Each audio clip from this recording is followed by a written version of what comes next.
ओम शांति 6 नवेम्बर 2025 प्रातः मुरली बाबा कहउछंती मिठे बच्चे तुमे माने एबे बिल्कुल कूलरे छिड़ा होइछ। तुमको एबे ए पारिरु से पारिकु जिबाकु हेबो। घरकु जिबार प्रस्तुति करिबाकु पड़िबो। तुमे माने एबे बिल्कुल कूलरे छिड़ा होइछ। तुमको एबे ए पारिरु से पारिकु जिबाकु हेबो। घरकु जिबार प्रस्तुति करिबाकु पड़िबो। प्रश्न केउ गोटिए कथा मने रखिले अवस्था अचल अटल होइजिबो। केउ गोटिए कथा मने रखिले अवस्था अचल अटल होइजिबो। उत्तर पास्ट इज पास्ट अर्थात अतीत को भूली जाओ। अतीत कथा को चिंतन न करी आगकु बढ़िबाकु हेबो। जदि सर्वदा जनकु ही देखुथिबो तेबे अवस्था अचल अटल होइजिबो। तुमे माने एबे कली जुगर सीमा छाड़ी देइछ। पुणी पछकु काहींकी देखुछ। सेथि प्रति टिकिए हेले भी बुद्धि न जाऊ। एहा ही हेउछि सूक्ष्म पाठ पढ़ा। ओम शांति। दिन बदली चलीछि, समय बीती चलीछि। विचार कर सत्ययुग आरंभरु समय अतिबाहित होई होई वर्तमान आसी कलिजुगर मध्य कूलरे छिड़ा होइछि। एही सत्य त्रेता द्वापर कलिर चक्र मध्य जेपरि एक मॉडेल अटे। सृष्टि तो बहुत लंबा चौड़ा अटे। तार मॉडेल रूप को पिला माने जानि सारिछंती। आगरु एकथा जणा नथिला जे एबे कलिजुग पूरा हेबाकु जाउछि। एबे जणा पड़िछि। तेणु पिला मानकर बुद्धि मध्य सत्ययुग आरंभरु नेई चक्र लगाई कलिजुगर शेष कूलरे आसी रहिबा दरकार।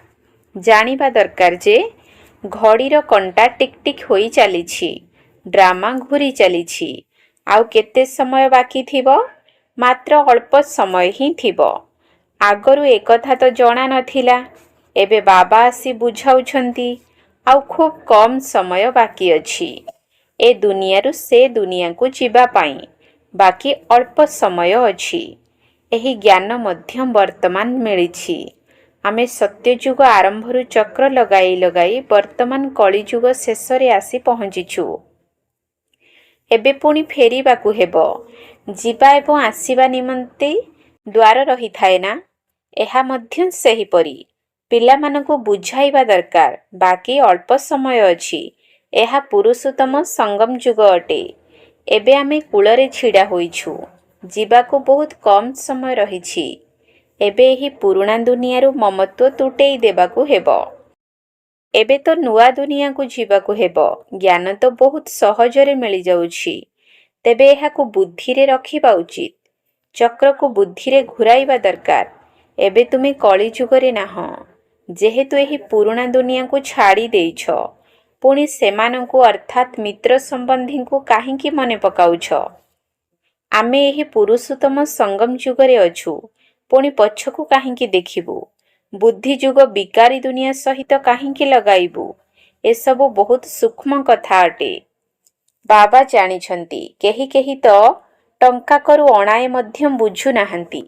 सुनिले एवं भूली गले। तुमको पछकु देखिबा उचित नुहे। बुद्धि द्वारा काम करिबाकु हेबो ना। आमे पारी होई आसी गलु पुणी पछकु काहींकी देखिबु। अतीत को भूली जाओ। बाबा कहउछंती मु तुमको केते गूढ़ रहस्य कथा सब बुझाउछि। तथापि भी पिला मानकर बुद्धि रे पछ कथा काहींकी रहुछि। अर्थात कलिजुग आड़को काहींकी बुद्धि जाउछि। तेणु बाबा कहउछंती बुद्धि रूपी मुह ए पटको करि दियो। सेही पुराणा दुनिया तुम कामर जिनिस नुहे। बाबा पुराणा दुनियारु वैराग्य कराउछंती। नुआ दुनिया तुम मानक सम्मुखरे रहिछि। तेणु पुराणा दुनियारु वैराग्य आसीबा उचित। विचार कर आमर अवस्था एपरी होइछि। बाबा कहउछंती अतीत को भूली जाओ। बीती जाइथिबा कथा को चिंता कर नाही। पुराणा दुनिया रे कौनसी आशा रख नाही। वर्तमान केवल गोटिए ही उच्च आशा रखिबाकु हेबो। आमे सुख धाम को जीवा। बुद्धि रे सुख धाम ही मने रहिबा उचित। बुद्धि पछकु फेराइबा उचित नुहे। किंतु बहुतुंकर बुद्धि पछकु फेरी जाउछि। तुमे माने एबे पुरुषोत्तम संगम जुगरे अछ। ବୁଦ୍ଧିକୁ ପୁରୁଣା ଦୁନିଆକୁ ଦୂରେଇ ନେଇଛ। ଏହା ବୁଝିବାର କଥା ନା, କେଉଁଠି ଅଟକି ରହିବାର ନାହିଁ, କେଉଁଆଡ଼େ ଦେଖିବାର ନାହିଁ, ବିତି ଯାଇଥିବା କଥାକୁ ମନେ ପକାଇବାର ନାହିଁ। ବାବା କହୁଛନ୍ତି ଆଗକୁ ବଢ଼ି ଚାଲ, ପଛକୁ ଦେଖ ନାହିଁ, ଗୋଟିଏ ଆଡ଼କୁ ହିଁ ଦେଖୁଥାଅ।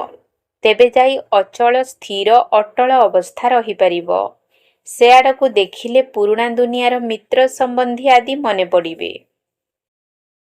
ତେବେ କ୍ରମାନ୍ୱୟରେ ରହିଛନ୍ତି ନା, ଆଜି ଦେଖ ତ ବହୁତ ଭଲରେ ଚାଲୁଛନ୍ତି, କାଲି ଯଦି ତଳକୁ ଖସିଗଲେ ତ ମନ ଏକଦମ ହଟି ଯାଇଥାଏ। ଏପରି ଗ୍ରହଚାରୀ ବସିଯାଉଛି, ଯାହାକି ମୁରଲି ଶୁଣିବାକୁ ମଧ୍ୟ ମନ ହେଉନାହିଁ। ବିଚାର କର, ଏପରି ହେଉଛି ନା? ବାବା କହୁଛନ୍ତି ତୁମେମାନେ ଏବେ ସଙ୍ଗମରେ ଛିଡ଼ା ହୋଇଛ, ତେଣୁ ମୁହଁ ଆଗକୁ କରିବା ଦରକାର। ଆଗରେ ନୂଆ ଦୁନିଆ ରହିଛି, ତେବେ ଯାଇ ଖୁସି ହେବ। ବାକି ଏବେ ଆଉ ଅଳ୍ପ ରାସ୍ତା ରହିଛି। କହିଥାନ୍ତି ନା, ଏବେ ତ ଆମ ନିଜ ଦେଶର ବୃକ୍ଷ ଆଦି ଦେଖାଯାଉଛି। ଆମର ଡାକକୁ ମଧ୍ୟ ତୁରନ୍ତ ସେମାନେ ଶୁଣିପାରିବେ। ବିଲକୁଲ ସମ୍ମୁଖରେ ଅଛନ୍ତି। ତୁମେ ମନେ ପକାଉଛ ଏବଂ ଦେବତାମାନେ ଆସିଯାଇଥାନ୍ତି। ଆଗରୁ ଆସୁନଥିଲେ। ସୂକ୍ଷ୍ମ ଲୋକକୁ ଶ୍ୱଶୁର ଘର ଲୋକମାନେ ଆସୁଥିଲେ କି? ଏବେ ତ ବାପଘର ଏବଂ ଶ୍ୱଶୁର ଘରର ଲୋକମାନେ ଯାଇ ମିଶୁଛନ୍ତି। ତଥାପି ମଧ୍ୟ ପିଲାମାନେ ଚାଲୁ ଚାଲୁ ଭୁଲି ଯାଉଛନ୍ତି। ବୁଦ୍ଧି ଯୋଗ ପଛକୁ ହଟି ଯାଉଛି। ବାବା କହୁଛନ୍ତି ତୁମ ସମସ୍ତଙ୍କର ଏହା ଅନ୍ତିମ ଜନ୍ମ ଅଟେ। ତୁମକୁ ପଛକୁ ହଟିବା ଉଚିତ ନୁହେଁ। ଏବେ ପାରି ହେବାକୁ ପଡ଼ିବ। ଏପଟରୁ ସେପଟକୁ ଯିବାକୁ ହେବ। ମୃତ୍ୟୁ ମଧ୍ୟ ନିକଟତର ହୋଇଯାଇଛି। ବାକି କେବଳ ଗୋଡ଼ ଉଠାଇବାକୁ ହେବ। ନୌକା କୂଳକୁ ଆସିଲେ ସେପଟକୁ ପାଦ ଉଠାଇବାକୁ ପଡ଼ିଥାଏ ନା? ତୁମମାନଙ୍କୁ କୂଳରେ ଛିଡ଼ା ହେବାକୁ ପଡ଼ିବ। ତୁମମାନଙ୍କ ବୁଦ୍ଧିରେ ଅଛି ଆତ୍ମାମାନେ ନିଜର ଶାନ୍ତି ଧାମକୁ ଯାଉଛନ୍ତି।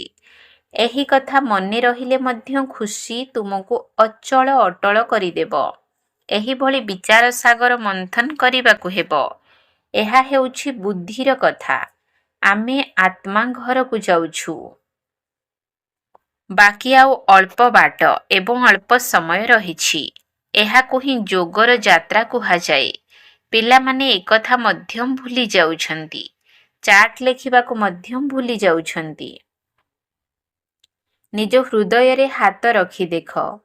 ବାବା ଯାହା କହୁଛନ୍ତି କି ନିଜ ପାଇଁ ଏପରି ଭାବ ଯେ ଆମେ ବିନାଶର ଖୁବ୍ ନିକଟରେ ଛିଡ଼ା ହୋଇଛୁ। ସେହିପରି ଅବସ୍ଥା ହୋଇଛି। ବୁଦ୍ଧିରେ ଏକମାତ୍ର ବାବା ହିଁ ମନେ ରୁହନ୍ତୁ। ବାବା ଯୋଗର ଯାତ୍ରା ଭିନ୍ନ ଭିନ୍ନ ପ୍ରକାରରେ ଶିଖାଇ ଚାଲିଛନ୍ତି। ତେଣୁ ଏହି ଯୋଗର ଯାତ୍ରାରେ ହିଁ ମସ୍ତ ରହିବାକୁ ହେବ। ବାସ୍, ଏବେ ଆମକୁ ଯିବାକୁ ହେବ। ଏଠାରେ ସବୁ ମିଛ ସମ୍ବନ୍ଧ ରହିଛି। ସତ୍ୟ ଯୁଗରେ ସମ୍ବନ୍ଧ ସତ୍ୟ ହେବ। ବର୍ତ୍ତମାନ ନିଜକୁ ଦେଖ, ମୁଁ କେଉଁଠି ଛିଡ଼ା ହୋଇଛି। ସତ୍ୟ ଯୁଗରୁ ଆରମ୍ଭ କରି ବୁଦ୍ଧିରେ ଏହି ଚକ୍ରକୁ ମନେ ପକାଅ। ତୁମେ ସ୍ୱଦର୍ଶନ ଚକ୍ରଧାରୀ ଅଟ ନା? ସତ୍ୟ ଯୁଗର ଆରମ୍ଭରୁ ଚକ୍ର ଲଗାଇ ଆସି କଳି ଯୁଗର ଗୋଟିଏ କୂଳରେ ଛିଡ଼ା ହୋଇଛ।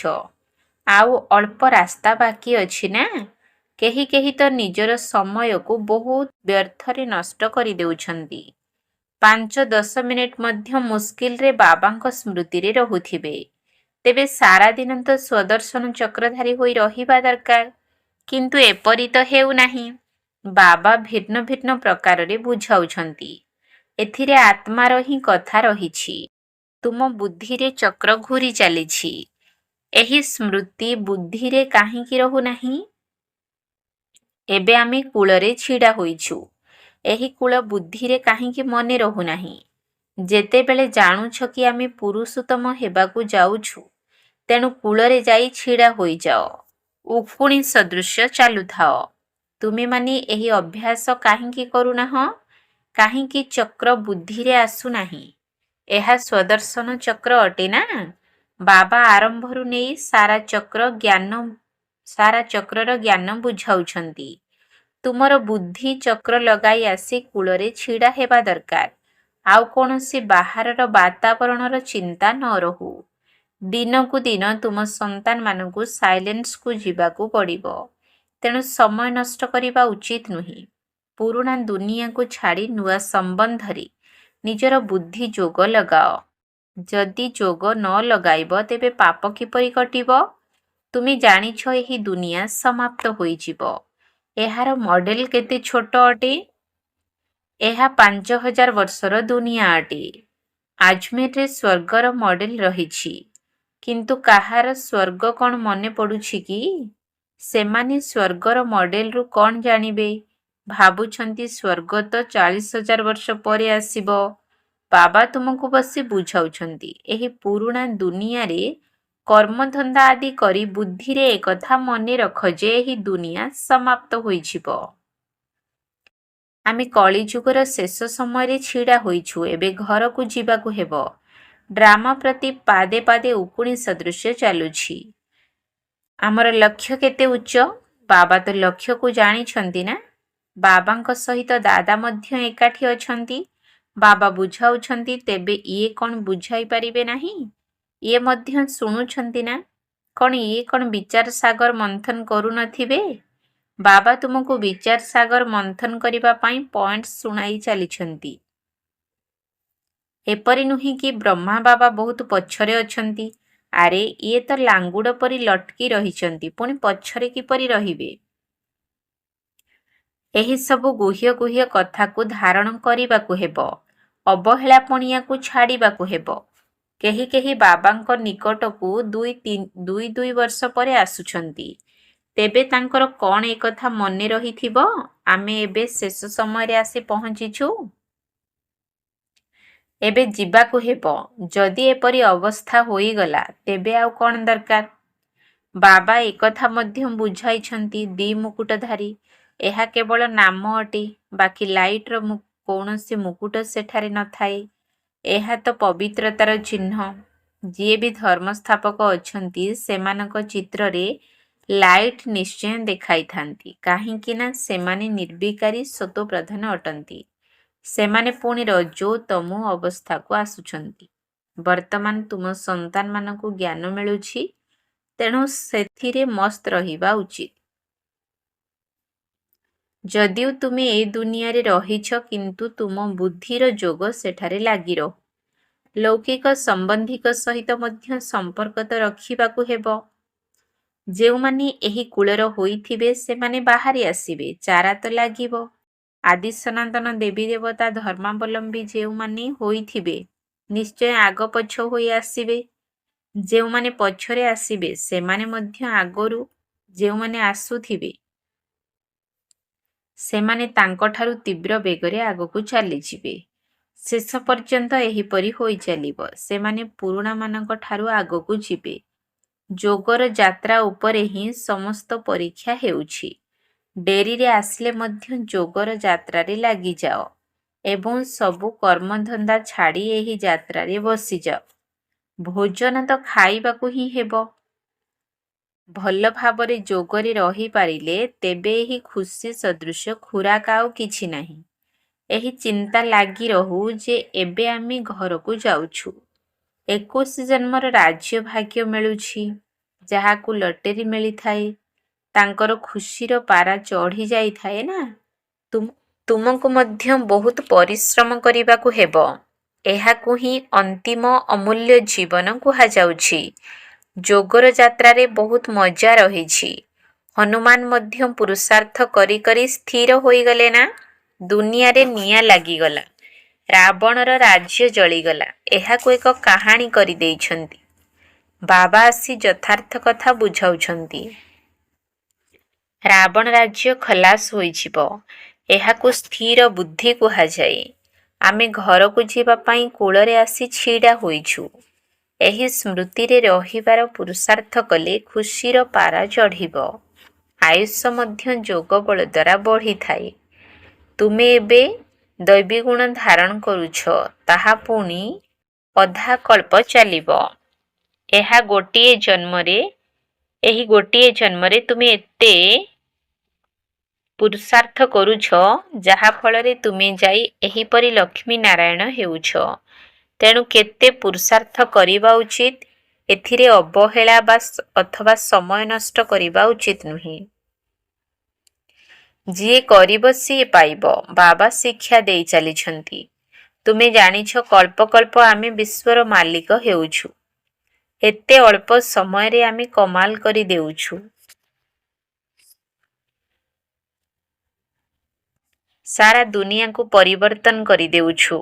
ବାବାଙ୍କ ପାଇଁ ଏହା କୌଣସି ବଡ଼ କଥା ନୁହେଁ। କଳ୍ପ କଳ୍ପ ଏହିପରି କରୁଛନ୍ତି। ବାବା ବୁଝାଉଛନ୍ତି ଭ୍ରମଣ କରିବା ସମୟରେ, ଭୋଜନ କରିବା ସମୟରେ ନିଜର ବୁଦ୍ଧି ଯୋଗ ବାବାଙ୍କ ସହିତ ଲଗାଅ। ଏହି ଗୁପ୍ତ କଥାକୁ ବାବା ହିଁ ଆସି ସନ୍ତାନମାନଙ୍କୁ ବୁଝାଉଛନ୍ତି। ନିଜ ଅବସ୍ଥାକୁ ଭଲ ଭାବରେ ମଜବୁତ କରିଚାଲ, ନଚେତ୍ ଉଚ୍ଚ ପଦ ପାଇପାରିବ ନାହିଁ। ତୁମେ ସନ୍ତାନମାନେ ପୁରୁଷାର୍ଥର କ୍ରମ ଅନୁସାରେ ପରିଶ୍ରମ କରୁଛ। ଜାଣୁଛ ଏବେ ତ ଆମେ କୂଳରେ ଛିଡ଼ା ହୋଇଛୁ, ପୁଣି ପଛକୁ ଆମେ କାହିଁକି ଦେଖିବା? ପାଦ ଆଗକୁ ବଢ଼ି ଚାଲିଛି। ଏଥିରେ ଅନ୍ତର୍ମୁଖତାର ବହୁତ ଆବଶ୍ୟକତା ରହିଛି। ସେଥିପାଇଁ କଇଁଛର ମଧ୍ୟ ଉଦାହରଣ ରହିଛି। ଏହିସବୁ ଉଦାହରଣ ତୁମ ପାଇଁ ଅଟେ।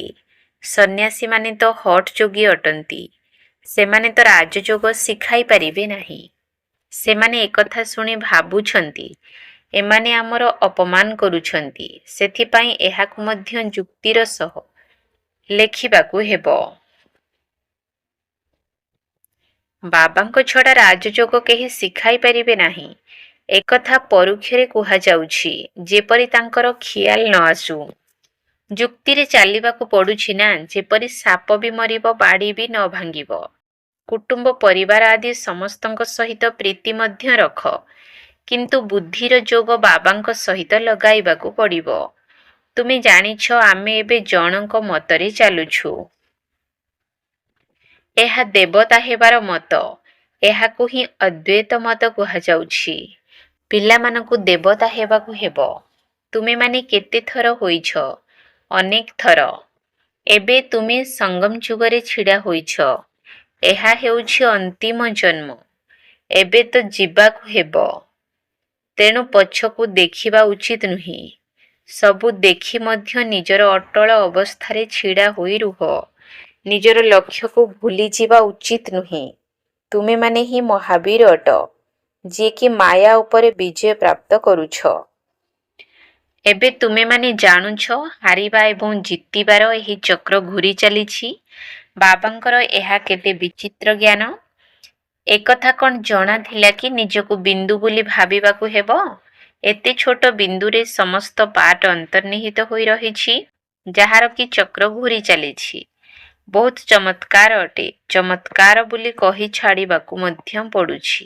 ଆଚ୍ଛା, ମିଠା ମିଠା ଶିକିଲଧେ ସନ୍ତାନମାନଙ୍କ ପ୍ରତି ମାତା ପିତା ବାପ ଦାଦାଙ୍କର ମଧୁର ସ୍ନେହ ସମ୍ପନ୍ନ ଶୁଭେଚ୍ଛା ଏବଂ ସୁପ୍ରଭାତ।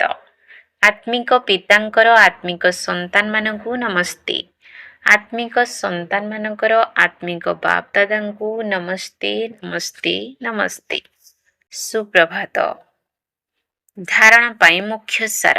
1 ନମ୍ବର ପଏଣ୍ଟ। କେବେ ବି ପଛକୁ ବୁଲି ଦେଖିବାର ନାହିଁ। କୌଣସି କଥାରେ ଅଟକି ଯିବାର ନାହିଁ। ଏକମାତ୍ର ବାବାଙ୍କ ଆଡ଼କୁ ଦେଖି ନିଜର ଅବସ୍ଥାକୁ ଏକରସ ଅର୍ଥାତ୍ ସ୍ଥିର ରଖିବାକୁ ହେବ। କେବେ ବି ପଛକୁ ବୁଲି ଦେଖିବାର ନାହିଁ। କୌଣସି କଥାରେ ଅଟକି ଯିବାର ନାହିଁ। ଏକମାତ୍ର ବାବାଙ୍କ ଆଡ଼କୁ ଦେଖି ନିଜର ଅବସ୍ଥାକୁ ଏକରସ ଅର୍ଥାତ୍ ସ୍ଥିର ରଖିବାକୁ ହେବ।